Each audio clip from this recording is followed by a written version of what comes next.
What up, guys? Welcome to the Jiu-Jitsu podcast episode. It doesn't matter. It's just a random number. But today we're talking about the CJI coming up, CJI 2. For those of you who have been longtime listeners, you know that originally last year when the CJI was getting ready to happen, I was a little skeptical about the whole thing. I don't know.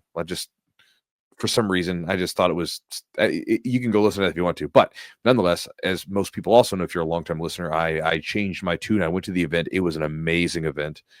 And I loved it and was excited to go back this year. And so, me and Eugene got tickets. So we're going to it. We're going to be there with my buddy Eli and his lady. And, so if you guys are out there, come say hey.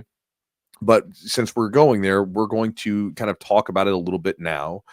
And then, talk about what we see, maybe some of the things that maybe to look for, some of the interesting dynamics that the pit creates with grappling. And then we'll do a follow-up to this after the event's over and kind of talk about how everything went. And I'll post some YouTube content as well. And we'll have the Jiu-Jitsu podcast content as well. So again, hopefully you guys enjoy this podcast. And again, if you guys are out there, feel free to say hey. I remember last year, I think it was, one of the guys sent me a message. And he said, hey, man, I saw you at the CJI, really wanted to come up and say hi. And I was like, well, why didn't you? He said, I didn't want to bother you. I'm like, dude, it's fine. Just come say hey. Again, I kind of anticipate that sometimes in those situations, there's going to be a lot of people, and that's completely fine by me. I'll be happy to chat with you for a second. So if you want to say hey, say hey. Big thanks to our sponsors for helping make this podcast happen. Charlotte's Web CBD. If you guys have never tried them out, again, I'm a big fan of CBD products, been using them for a long time. I actually do use them. So again, take that for what you will. But I encourage people to try them out and use them like you would any supplement. Test it out for yourself. Right. A while ago, the people that I use, it's a company called First Optimal. They put me on a few different supplements and some new medication. One of them is a thyroid medication, right? So my thyroid function's been crap for years, and it's like subclinical. So they give me this thyroid medication, say, just try it, see what happens, and if you like it, we can mess around with it. We're going to check your blood work later. So I try this thyroid medication, and I mean, game changer, bro. I feel like a different person. And, so I tested it out and tried it. And same thing kind of happens with supplements. I encourage people that when you use a supplement, people react differently to different supplements, different medications, different everything. So you got to kind of trust your experience on it, see what you think. And so with the supplements, they're one of the OGs in the CBD space. They've been around for a long time. They third-party test their stuff to ensure the quality, the purity, the potency, the whole deal. And if you guys want to check them out and try out some of their products for 30% off, you can go to their website at charlottesweb.com. The promo code is Chewjitsu30 for 30% off the order. You put that in the code at the end, and then you can try out the products, whatever you want. One of the favorites for, me and Eugene has been the Stay Sleep Gummy. As you get older, as we are getting older, we're in our 40s now. Sleep is just one of those things where you have to do everything you can to improve it. Where you're younger, you could go off of very little sleep and you don't seem to be bothered by it. When you get older, bad night of sleep can ruin the rest of your day. So getting a good night's sleep is important. Sleep hygiene and routine is really important, but there's little supplements and things that can help. I'm a big fan of magnesium at night before I go to sleep. And I also really enjoy the Stay Sleep gummies and CBD just in general before bed. So try it out, see how it helps you guys. 30% off at charlottesweb.com. Promo code is Jiu-Jitsu30 at checkout. Also, thanks to our buddies over at Epic Roll. Roll BJJ.com is the website. Again, longtime supporters of the podcast. They make terrific products over there: gis, rash guards, shorts, joggers, fanny packs. I mean, anything you want jiu-jitsu related, they got it. Great designs, great customer service. They support a lot of up-and-coming grapplers. They support organizations like the PJF.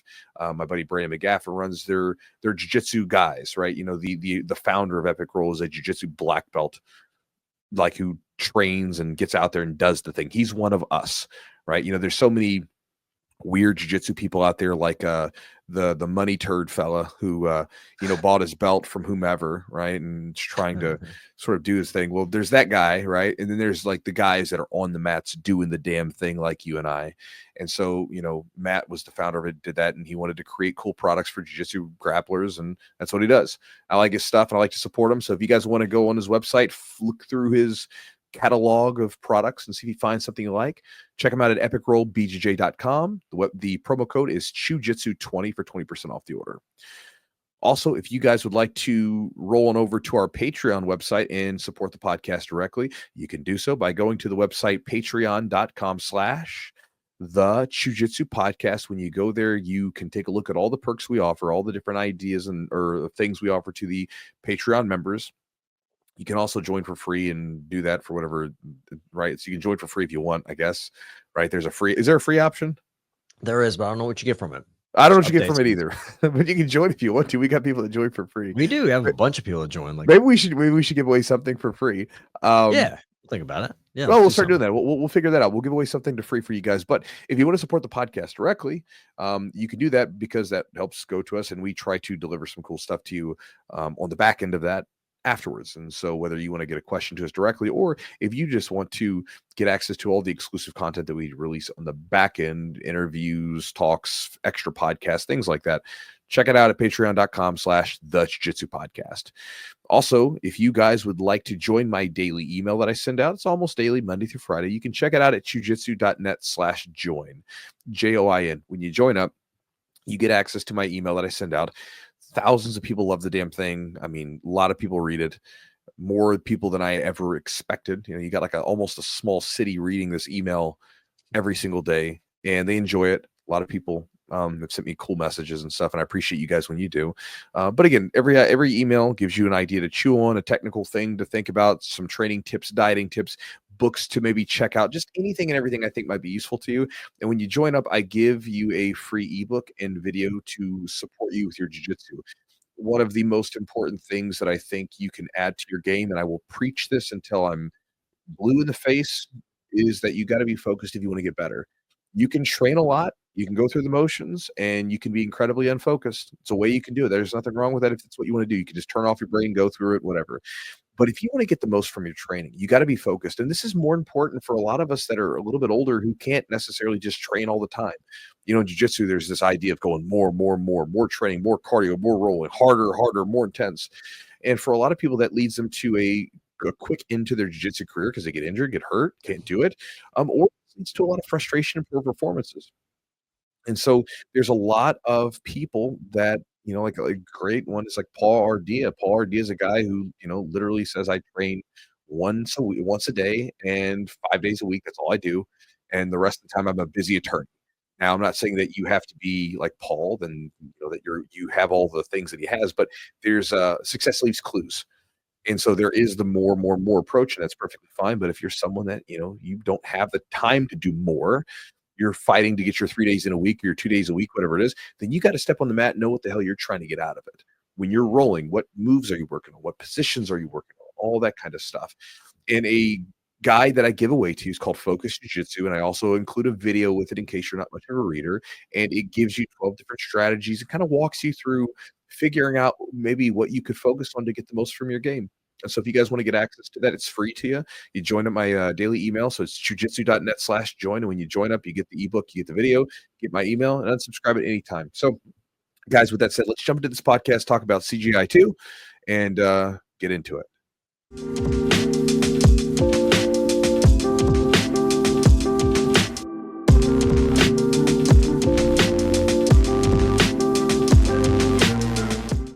So yeah, guys, any of you that are coming out next week to Vegas to watch the CJI, actually, I think at the time of posting this, it'll be this weekend. If you guys want to come up and chat, get a picture, whatever, definitely let us know. We'll be out there back in, what is that place called? The UNLV? Yeah, Thomas and Mack Center. Thomas and Mack Center. We'll be there at Thomas and Mack again. And with watching the CJI 2, they've got the Quintet style this year, which is going to be interesting. I'm looking at the lineup. And for me, of course, I'm looking at guys that I know, guys like Brandon Reed, you know, one of my guys. Yeah. And I'm looking at the teams, people he could end up going against. Pina, Marson, Hugo. I can't say his last name, Pat Downey, that would be interesting wrestling stuff.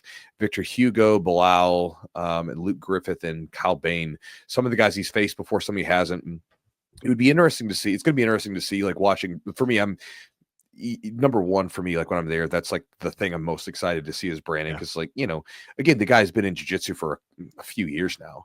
I mean, I remember taking him in 2022 to his first trials, and then, you know, now he's at these big shows and he's doing really well for himself. And it'll be interesting to see because, you know, as I was telling him, you're just kind of getting started with this stuff. And every time he gets pushed into a bad situation or like a tough situation, he tends to show more of his game besides just his wrestling. Obviously his wrestling's really good, but really good, he gets put in these positions where, I remember there was a guy that he went against in the trials, West Coast trials, back in, was it 23 or whatever, 24, and he 23, and he ended up taking the guy's back. The guy was a good black belt and was attacking the legs, and he whipped around, took his back, and it was cool to be able to see that, and so I'm excited about that. But it's a stacked lineup of grapplers. I mean, you've got everything from ADCC champions like Mika Govao, multiple time ADCC placers like Wagner Rocha there. You've got these just solid black belts all over the place, and it's going to be fun to see. Yeah, the teams are stacked. I think my heart is with Brandon and the Pedigo guys. We know a lot of those guys. We've met and hung out, and we had Pixley. Yeah, I mean, they got Jacob Couch, Pixley, and Reed, and every one of those guys we've hung out with in some capacity. And me and you, we saw Jacob back when he was a young, barely out of teenager, and he was. I remember there was one 4th of July, he's hanging out at the gym with us because he was dating the girl that went to our gym. Sure. Yeah, and I love all those guys are badass. They're awesome. I think I've met all of them except is it Max? I think maybe Max is on the Max Hansen. I haven't met Max, but we talked to Dante, met him, Dante's a cool talked dude, to him. He's awesome. Jacob, Pixley, Brandon. I love those guys. I wish them all the best. I hope they do the thing. Which they can. Every one of those dudes is super capable. But there's just like you start looking at the teams, and it's just like every team is stacked. Every single team. Like, I mean, Team Americas have, the Corbet brothers, and Pat Downey's going to be interesting when it's kind of going up. I don't think Pat Downey's over 99 kilos, but he's going to be a pretty big division. Big boys. Yeah. Great wrestler. And I mean, who knows? And then, B team is very solid. They have Nicky Rod and then Victor Hugo. Of course, Atos is tough. I mean, New Wave is going to be tough. It's just really, it's going to be crazy. It's going to be just lots of fun matches. I think the women's, I haven't seen who all the women's, there's a 4-woman tournament, which is going to be awesome. $100,000, which is great. Amazing. So it's going to be so much fun. I think the format's going to be unique and they're going to switch it up. We don't know what teams are going against each other yet, but Craig usually makes it makes it a party. It's just a good time. And I like the Thomas and Mack Center. We have when we went last year and we went to ADCC and went to CJI, it was a totally different vibe. And I'll tell you, the venue, although it's a lot older, I really liked the venue's better. It was way better, and it was more chill, relaxed, laid back. It was just a lot more fun. Like last year when we went there, we got our tickets for next to nothing, and we immediately walked our way down. We met those Australian people, and shout out to them if they're listening. For some reason, we met an Australian couple, and they're we're getting our stuff, and they said, "Where are you sitting at?" We showed them our tickets because we bought our tickets pretty late. They said, "Oh man, just come down with us. There's plenty of seats open." We sat down with them in the seats and hung out with people, and I mean, like you said, the venue is so much closer. It's so much more intimate at the Thomas and Mack than at the T-Mobile Arena. T-Mobile Arena, I remember being there, and you're watching it, and it's okay, but it seemed a little bit more disconnected. You're further away from the matches, where Thomas and Mack, you feel like you're right over top of them. Yeah, you're right there. And it was a good venue, and I think it was really well done, and I'm excited to see what they're going to do. As far as the matches go, first off, the event, I'm really excited to see. I was actually I told this to Craig. Craig sent me a message a couple of weeks ago. Craig Jones, if you guys are listening, because me and Craig, we're so close. We're tight. You are tight. Not really, right? Yeah, we're so close. We're like this. No, but Craig Jones sent me a message, and he was just sending me something about the matches or the event coming up. And I told him, I was like, "Well, we're coming, man, and I'm excited to see what you do with the event this year, because you've had a full year of lead up, which can be a double-edged sword, because you have more time to prepare and do more and make it bigger and better. There's also the other edge with, now you had a full year of lead ups. Now there's expectations set, because before he had a few months, and it's like, okay, you get the event together. I mean, that's probably good enough. But this time, I mean, he's got a full lead up of a year. I'm excited to see what he does. And I'm also really excited to see how people use the wall this year, because when you think about it, last year the pit was it was Karate Combat was doing it, but it was a relatively new thing that not everybody had adapted it. Yeah. Adopted it, right? And so now you're starting to see all these guys have pits that they're working out of, and it's going to be interesting to see how that adjusts things. You think about it, because like looking at as an example in the like the plus 99 division as an example. And then really there's several guys throughout this that are terrific at takedowns, right? Good wrestlers. And it's going to be interesting to see, how does the wrestling and the grappling change, especially the takedowns? How does that change with the wall? Because as an example, when Nikki Rod went against Owen Livesley, right? They had a match in Polaris, and that match was pretty close. It was a tough match. When the wall was there, it was pretty dominant. That Nikki Rod basically ran him into the side and then took him down and went for the back, right? So it's going to be interesting to see. Think about it this way. In the UFC, as an example, with the cage, there have been multiple times where you had a person who, let's say, didn't have the best wrestling pedigree, was a good wrestler, but maybe not the best wrestler, beat a wrestler of a higher caliber. So if it was a pure wrestling match, that person's winning. Like, so a Daniel Cormier versus John Jones is an example. John Jones wasn't even close to getting into the Olympics, right? He wrestled JUCO. Right.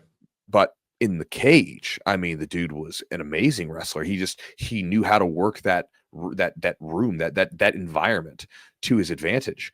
And so, if they were wrestling, on a mat with no cage wall, I would think that Daniel Cormier would just have mopped the floor with them. He knows wrestling, but in a place where there's this wall that they can use, which changes the environment, it's a different world. I remember years ago training just wrestling in MMA. There was a guy that came and trained with us, where if he and I were just pure wrestling, I wasn't taking the dude down. He just would kill me. But then when we would get into the ring, the cage, I could maneuver him up against the wall at times and get takedowns on him.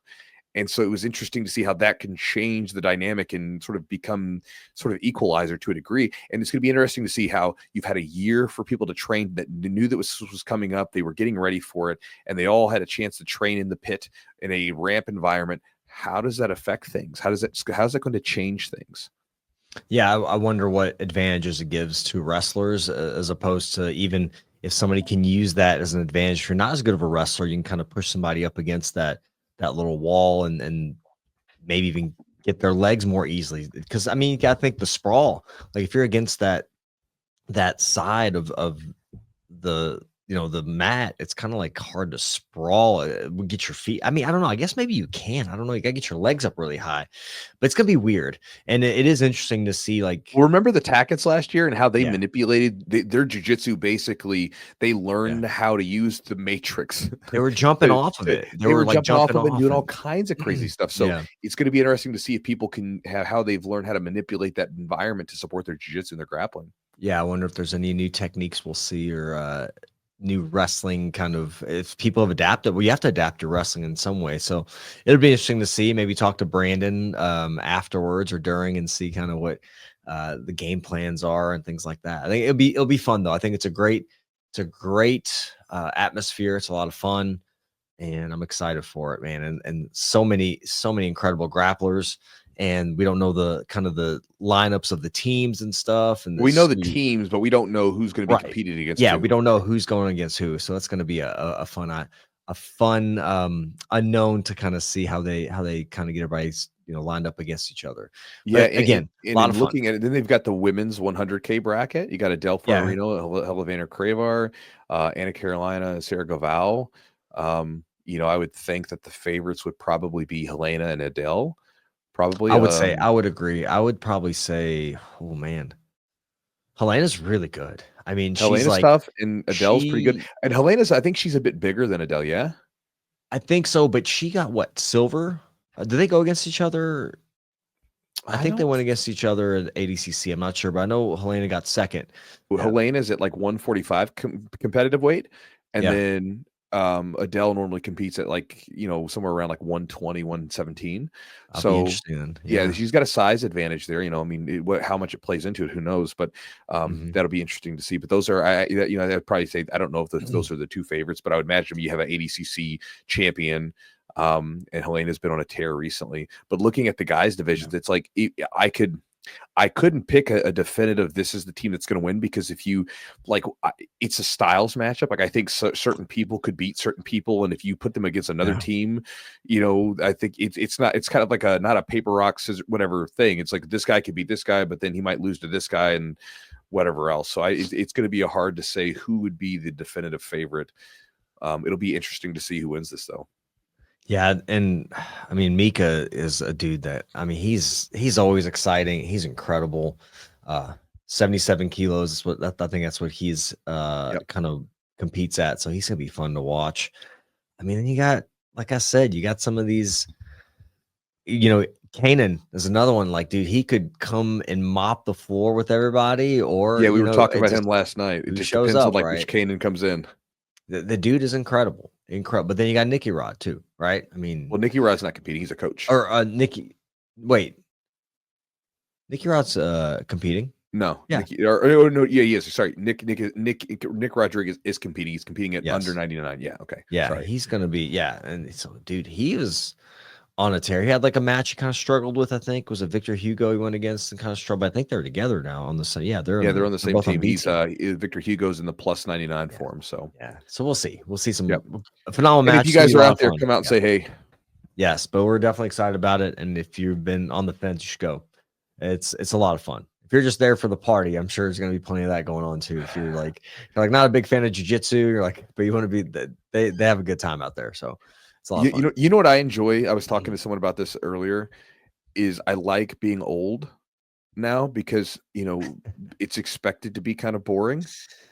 And Yeah. so now, because do you remember being young and feeling the necessity to go out and do stuff? Like you felt like you felt like you were being boring or being lame because you didn't want to go out and drink and party. Now it's like I'm 40, so it's expected. Oh, he's going to go to sleep early because I like that because this is how I've always lived my life, and so now it's just sort of now it's like it's acceptable. Whereas before it was, oh, you're being lame. You should be out doing stuff and drinking with us and going out and partying. Now it's just, yeah, like you don't need to party. You're an old man. You got to go drink your Metamucil and go to sleep. That's and right. Go get your AARP card in the morning. So I gotta take my stay to sleep gummies so I can go get a good night's sleep. speaking of which, get your stay to sleep gummy. Yeah, we'll be Oh, packing man. some of those for sure, man. That's Yeah, right. I got a whole setup for sleeping too, but you do as well. But I think it's so yeah, I don't have any desire to go out. We went to like a little nightclub or something last year when Oh, we were God, in it's Vegas. awful. I was like, this music's too loud. What is Bro, this? so The lights are too bright. So Yeah. to set this for you guys that are listening, so we went to the ADCC after party last year after the fights, and I'm thinking after party. Usually a lot of times in the different events that I've been to, the after parties kind of, they might have music going and stuff, but there's kind of a place for everybody to mingle, right? You hang out and talk and shoot the shit over some drinks, that kind of thing, right? And with the in the hotel that we were at, you had to take this long corridor that led to an elevator, and you went up so many floors, and then boom, you were at this club, right? And we get there, you walk out, and I mean, this music is deafening. It's so loud. And again, You're so old. I'm hard of hearing. Like I don't know what it is. My ears. I'm going to be the old man that's listening to watching his TV on like 90 volume. I'm already at like 65, so I'm almost there already, right? So by the time I get to like old, it's going to be terrible. But we get there and the music's deafening. It's super dark. There's a dance floor and it's like people are crammed in like like in a sardine can. They can't move. There's no dancing going on. They're just sort of like nut to butt with each other, just hanging out. And then I remember I got us some drinks. We were there for a second. We talked to some people, and then me and you both were like, "Let's get the F out of here, dude. This sucks." So then we went and hung out with me, you, and Eli, and just had some drinks. And Yeah. that was more my style, like being able to talk with each other and hang out over a couple drinks and just chill with one another. Yeah. That was cool. But that and I talked to several people and when I was there, and people that are about our age, And we're looking around, and we were kind of all expecting the same thing, a place where we can mingle. There's nowhere to mingle. You can't talk to each other without screaming. And we all kind of had the collective, yeah, this kind of sucks. And I actually talked to even a younger guy recently who went to that after party. We were talking about it. Yeah. And he said, yeah, man, I saw you. He randomly stopped at the gym. He said, I saw you at the after party last year. Da, da, da. I'm like, oh, did you? He's like, yeah. He's like, that was awful. It was terrible. You know, there was no room to dance. There was no room to do anything. There was just too many people, you know. So, you know, not our, maybe somebody hadn't enjoyed it, but I was not a big fan. And I don't really like big, loud bars anywhere. Never did like them. I like places where you can go out and actually talk to people. Maybe I'm boring, but you know, if you want to dance, even if you're dancing, I want to like, you can go out and dance on the floor if you want to. I'll dance a little bit, but you know, I want to be able to go ahead and like talk to people and hang out and, you know, mingle, so to speak. Yeah. So, Well, that's what you do. That's kind of what we do. We kind of just, I think it's what we enjoy when we go to these places. I think it's one of the fun things, is talking to people, just getting to, you know, meet people, and some of them share kind of what kind of impact you've had, or I've had some people find me where I was, which is random. You know, there's a couple of physical therapists out there that I ran into, like, hey, you know, so we kind of had some interesting things to similar things to talk about. But it's a lot of, I enjoy just meeting the people. Like, I enjoy seeing people out there, and everybody kind of just hanging out, and it's a lot of fun. I mean, that's one of my favorite things about it. So, I think it's a cool social thing. I think a lot of that, you know, happens obviously like when you're walking around, whenever we need to go to the bathroom or something, and then like I'm about to wet myself because Chewy gets stopped by like 20 people and talking to him. So like, dude, I gotta go. But it's a lot of fun, and I'm hoping it's gonna be as good, if not better. And I think it's going to be better, dude. I think, you know, to me, like, because again, you know, last year with the CJI, I was super skeptical. Of course, I was like, man, what is this going on? Whatever. And then actually talking to people that are behind the scenes and actually getting the real, like the real, like, this is what's going on, and hearing it from people that are in the ground level and that stuff. I'm like, okay, so this is legit. This is a real thing. This isn't some sort of weird scammy thing. This is legit. This is what the guy's doing. And he put on a great event, and I'm excited to see. I think he's going to knock it out of the park. And so I remember after the CGI, I was like, I'm a believer. I was proven wrong, and I'm ready to support it all the way through. And so we bought some nice tickets there. I'm, you know, happily willing to support it and support the event to get some fighters paid money, and you know, that whole deal. Chewy, so like looking at the tournament and stuff, this go around, is there any, like, say you were getting ready for it, is there something you'd focus on? Is there like one thing that you'd maybe really, I mean, obviously we talked about getting used to being in the pit, getting used to using the wall. Is there something you would specifically train for, or like focus on, like maybe a certain submission or wrestling, or is there one thing that you think you'd kind of hone in on? I'm just curious. It's hard to say, man. Conditioning is definitely going to have to be high, you know, because you think about it, you've taken away the out of bounds, right? And that's a great point. You know, because a lot of times in jiu-jitsu matches, there's this, you know, out of bounds thing that can, you know, catch you a few seconds. I remember at Master Worlds last year, I was there, and there was a Masters like 3 match. It's like semifinals or finals match, and it's just these 2 Brazilians guys going, and this one Brazilian guy was, I mean, you could just tell by his body language, the dude was cooked, and he would purposely go out of bounds. His belt would fall off. The ref would tell him, put your belt on, and he would take like 20 seconds to tie this belt, and he's kneeling on the ground. This 5-minute Masters match probably lasted 25 minutes because they kept going out of bounds, and he kept getting his win back, you know. And so when you take that out of bounds out of it, it's more like an MMA match kind of pacing where there is no break, right? There's a break in the round, but there's no break during the actual event, and that's tough, because you're just going the whole time. And because of that ramp, I think there's just going to be a lot more chaos. You know, like I said, it mimics that sort of MMA style. We saw this last year where, I mean, you know, the guys are getting after it. I mean, round to round, things could change, and the pace of the whole tournament was much higher than your average jiu-jitsu match. And so I think conditioning wise, the pacing, your pace is going to have to be good. And then obviously there would be a premium in wrestling and learning how to use the wrestling with the elevated platform, because I mean, you know, you watched a lot of the matches last year, and that's really where that's a lot of people won off of that. They were able to manipulate the platform when it raised up to get takedowns, to drive someone to the ground, and then corner them into those spots. And it really, you think about the bottom person, it really makes it hard to escape when your head is elevated, your shoulders are elevated, but your hips are lower. It's Yeah. tough, man. It's like being pinned up against the cage. And so maybe that would be the third thing too, is along with conditioning the takedowns, be working tons of positional escapes off of that platform, because you're going to have to, if you're there, you're going to want to be as efficient as possible to work your way out of it, because that's a tough spot. If you're out in the middle of the ring, then great, that's jiu-jitsu. But when you're up against that platform and your shoulders are raised, your hips are low, that is a different style of escaping, a different position. Mm. And like I said, if you've ever been in an MMA style environment where your back's pinned up against the wall and your head's a little elevated, it's very hard to maneuver through that like it would through jiu-jitsu. So those would be like three things that personally I would probably focus on with my style of game if I was competing. And I think those three things are going to be pretty critical. Last year, there were several matches where you saw the conditioning play where one person just burned out. And then there were several matches where people got rammed into the side onto the wall and they got finished right there. And then you saw people just not be able to escape and they were pinned up against that wall. And then what were they able to do? And I think a lot of matches were won like that last year. And it'll be interesting to see if that same thing happens this year. A couple interesting points. First of all, the wrestling, like against the side of the wall there, it almost reminds me of like when you're looking at wrestling or escapes, like how Khabib would wrestle against the wall. He kind of like would trap their legs and thighs. So you may have some of that. I don't know if you see a lot of that in jiu-jitsu because there's nothing to back up against. So somebody may be backed up against the wall. You kind of trap the legs. So that's one thing. The other thing about the conditioning. It's amazing for me to think about the pace of CJI when you have 3 5-minute round. I don't know what the rounds are going to look like exactly in this instance with the quintet style. I don't know if they're doing just one round or how exactly that works.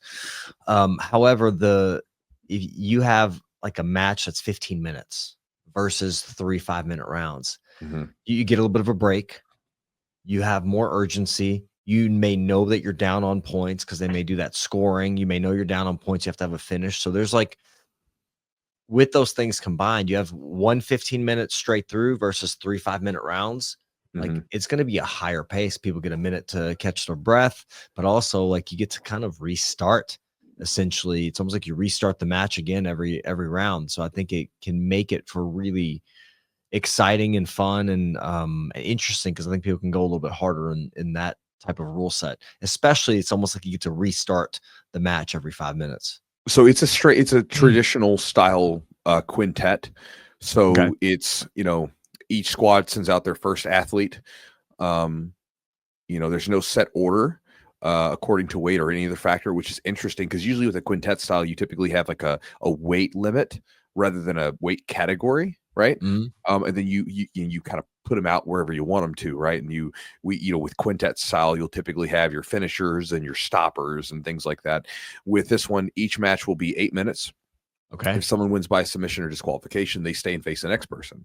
If no one is submitted or disqualified, then they both are eliminated. So traditional quintet style rules. So, one person could theoretically burn through a whole list of people, and we see that in quintet styles. I don't know if that's going to happen. I think the competition is going to be a little too stiff for one person to just run through an entire team, but who knows? Things happen.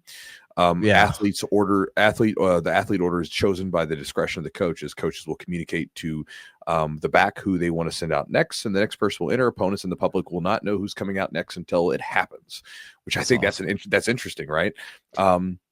Matches continue till all the athletes are eliminated by submission or draw, and there's some tie-breaking criteria. So it's an 8-minute match, which is a long match, but still you're 8 minutes straight with a no breaks. You don't get any breaks. There's no, unless they somehow get out of the pit, there's no breaks. So that's a long round. There's no like ins and outs. There's no nothing. And then you could potentially have to keep going. And so with another fresh person who's a world-class grappler in weight, you know what I mean? So if you are fortunate enough to make it out and you had a grueling match, you won that by submission pretty close, then that's pretty rough. That's going to be tough. So The Quintet, if you guys have ever competed into, it's a fun format. It'll be interesting to see how many people will play it somewhat safe in some cases. Here's why I say that. One of the issues that I've always seen with tournaments that end in draws, like if there's a match that ends in a draw, Yeah. is if there's an opportunity to go for something, but that opportunity could cost you like a loss or whatever, like maybe they reverse you and something bad happens. A lot of people will sometimes play it safe and just take the draw. Well, hey, I didn't win, but whatever.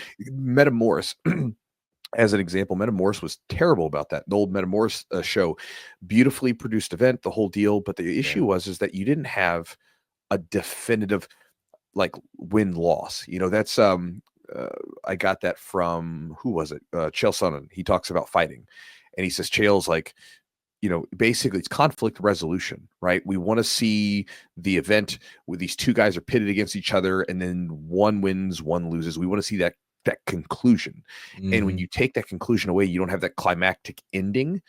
It's kind of like watching one of those movies where they don't give you the nice snappy, here's the ending. It's kind of left in like sort of open to you. It's not quite as there it is. It's not as satisfying. And so it'll be interesting to see if you have a lot of draws, because like in the CJI last year, there's a judge's decision. So someone's going to win, someone's going to lose. Yep. And it kind of incentivizes you to like, hey man, if you don't do enough, you're going to lose. There is no draw. And so it's going to be interesting to see how that lack of definitives, there is going to be a winner and a loser. How does that affect the matches? It may not affect them at all. Everybody might come out there guns blazing, ready to just rock and roll, but it'll be interesting to see. Yeah, it could be it depends on the order. Like maybe if you have three teammates still left and the other team is on one, well, if you both get eliminated, if it's a draw, so you may see people kind of stalemate a little bit if they're kind of the teams on the verge of winning the matchup. So, but then you can also see a lot of aggressive play and a lot of aggressiveness start out. Yeah, I wonder how it's interesting to see. You have some of these coaches, you have John Danaher in there. Like he's a very, obviously we know he's a very intellectual, intelligent guy, thinks a lot of stuff through. It'll be interesting to look at the strategies from these different teams, because actually coaching and strategy of who you send out is a huge factor. I mean, you send out your biggest guy and they send out their smallest, like, oh, and that's win, where, yeah, I mean, there's strategy to it, but it's going to be, because like I said, most Quintet tournaments are done where you have a weight limit and you just you have people in those positions that are sort of designated there for a reason. Yeah. And with the category, or with the people not, with you being able to change, I think, because it sounds like they can change who they're going to send out at a moment's notice. Yeah. I don't know if that's the case, but that's when I was looking it up. It sounds like, hey, who are we sending out next? So, you could make those adjustments. And so you're going to be able to, okay. I don't know, but that's from reading it. That's what it sounded like. So it sounds like they'll be able to make that like tactical decision. Hey, like in the moment, we just lost this, and this weight category is out there on the mat. Let's get this weight category out there to match it. I wonder. It's going to be interesting to see, because it's like if you have a structured, like if you have to turn in who's going to compete ahead of time, like this is how our structure is going to be. That's one thing, but it would be really interesting where all of a sudden, the coach is sitting over there watching this particular person come out, and each time it's kind of especially that first match is going to be a surprise, because you're both putting someone out there and you don't know who's going to show up, and then all of a sudden you're like, oh, well, we've got our 77 kilo against our plus 99. Well, let's get our big guy out there, or whatever. It's going to be interesting to see how they adjust to that format and how they play that strategy. And like you said, it'll be interesting to see the different coaches and how they play, because you've got a lot of really good coaches out there on the competition. Some of the best coaches in jiu-jitsu, like John Danaher, Andre Gaval. Then you've got some of the like up and coming coaches who are out there trying to make a name for themselves, like Greg Souders and things like that. So it'll be interesting to see how that goes, and I'm interested to see what they come up with. Yeah, is Heath's coaching the Pedigo guy? Yeah, and Heath, of course. Heath's, like got. I know he had some eye stuff going on, like an eye injury or something. That What's interesting too is like when you look at some of them, like Eddie Bravo, he's got most of his guys. John Donaher's got 1, 2, 3, 4 of his guys. 2 of them are not his guys, right? And then Nicky Ryan, it's all those are all B team guys, except Victor Hugo. Maybe he's been training out there, but maybe not him. Lachlan's got all his Australian fellas, and then Fabricio, Andre, and some other guys, and then Greg Souders has got the Corey brothers, and I don't know how much he's trained with the other fellas that are on his team. And then, you know what I mean? So you get to see these different teams, and I wonder how much the different coaches know about their guys. Like, Gaval has basically his team with him, all the guys that he trains, right? And Keith's the same way. Heath has it's his team. It's the guys that he trains with on a daily basis. And so it'll be interesting to see like some of the teams that have been sort of like thrown together to fill the brackets, and maybe they're training with each other leading up to it versus like these, like, for instance, the Pedigo team. I mean, those guys have been training with each other now for several years. Yeah. And it'll be interesting to see how they perform as a team together, Yeah, for sure. I think it's going to be it'll be fun to see it, like how they would strategize it. And I don't know. I don't know if it's the best idea is like get your big guy in there and have him see if we can take out 2, 3 of them. But again, you got somebody that can stall, and then you got a big guy coming in, little guys in there. Maybe the smaller guy will just try to, maybe they can't finish, but then they can try to take the big guy out by kind of stalling back or trying to wear him out a little bit. But it'll be fun to see. I'm excited. Yeah, lots of great coaches, like the best coaches, out there. I mean, you got like the legends, with Eddie Bravo and John Donaher and Andre Galvao and Heath Pettig. I mean, and then, you got some of the newer coaches. Let's see how they do. So it'll be fun. It's good. I'm excited, and we'll be down there. And then maybe we'll, after the fact, we'll maybe do a little reaction podcast or something. It'll be fun to see. I wonder if they have like odds on who would win. I wonder if the odds are out there on who would win. I have no idea. I don't know. Probably it's Vegas, right? I'm sure they got odds. Probably somewhere you can bet on it. Yeah. I guess, I don't know. Can you bet on jiu-jitsu? I don't know, man. You probably bet on something. I remember back in the day, I used to bet on MMA fights because the early on, the matchmakers, a lot of times they weren't always the best.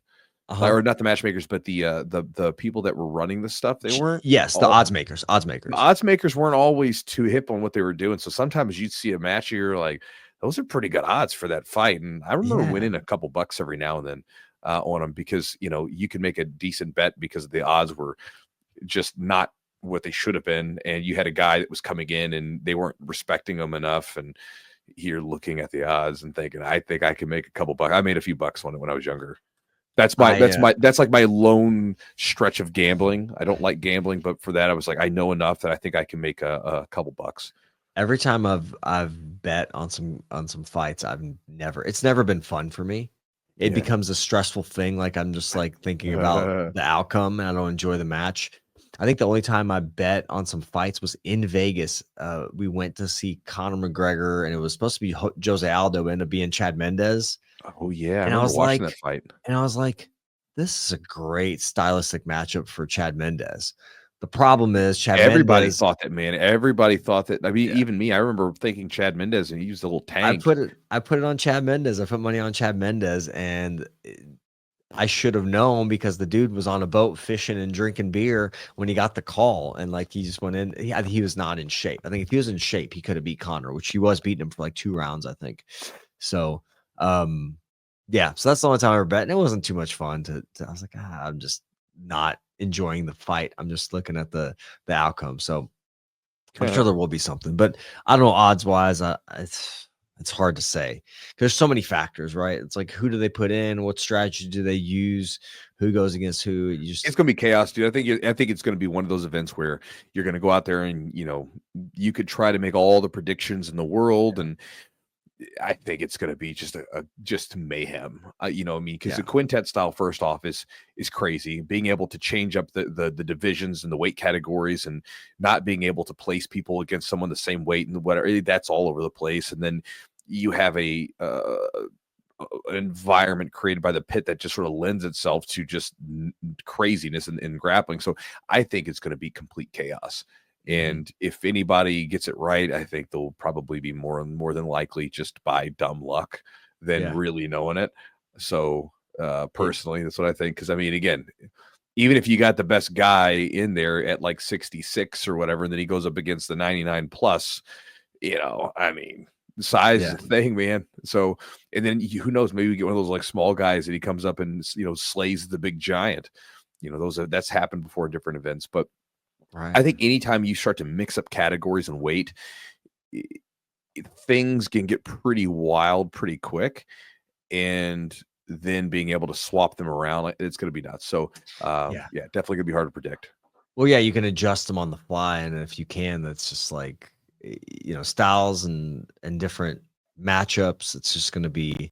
It's like if you had the 66 kilo or whatever going against each other, 77, but you don't even have that. It's like that. You can let's see, we can kind of match them up, but you never know because you got crazy. You have an over 99 and a 66 going against each Yeah, other. you can have Crazy matches that match. will never ever happen.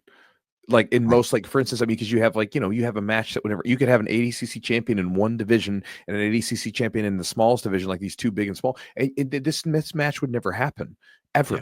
And now this is going to happen, and all bets are off. Who the hell knows what's going to happen? Well, You and know, Chewy, like you've gone against guys way bigger than you. Your strategies are going to be completely different as also opposed to getting, I've somebody. also gone against guys who are way smaller than me Strategies and different had for a that, lot of right? trouble with the little bastards Yeah. because they're moving Yeah. around and there's scrambly and you know Yeah, it's just you're right. I think it just makes for a bunch of chaos, a bunch of uncertainty. You don't know what's going to happen. I'm excited to see some upsets or some big surprise. I want to see a little dude take out a big guy. I think it'd be a lot of fun to see that. Well, think about the open weight in ADCC back, was it Yeah. 2019 with Lachlan? Lachlan, yeah. Lachlan, gets 2 heel hooks on, Kanan and Muhammad, and, I mean, that is an example of what could potentially happen. You have a smaller guy. Skyrocketed him, dude. His career Well was like everybody knew who Lachlan was. I mean, and the thing is he did okay in his division, but I then think goes he into the open. lost. I think he lost I think he got out really early. Right, that's what I'm saying, but he One did okay. He's like, he yeah. had a match, whatever, but gets in there into the open and beats 2 guys.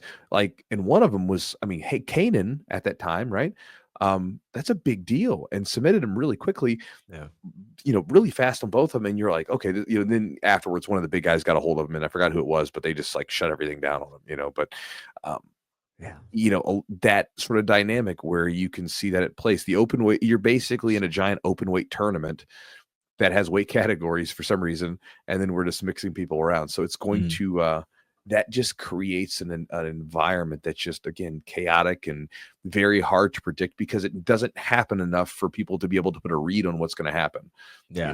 Like you And see, like, yeah. like some of these matches, like for instance, Brandon has gone against Felipe Pina, he's gone against Kyle Bain, um, that sort of thing. You can kind of, oh, okay, I can see what would happen there. But then you say, okay, well, now Brandon is going against Diego Pato. Yeah. Okay, he's the 66 kilogram. I don't know what the hell's going to happen, right? I mean, it just that Well, changes things a lot.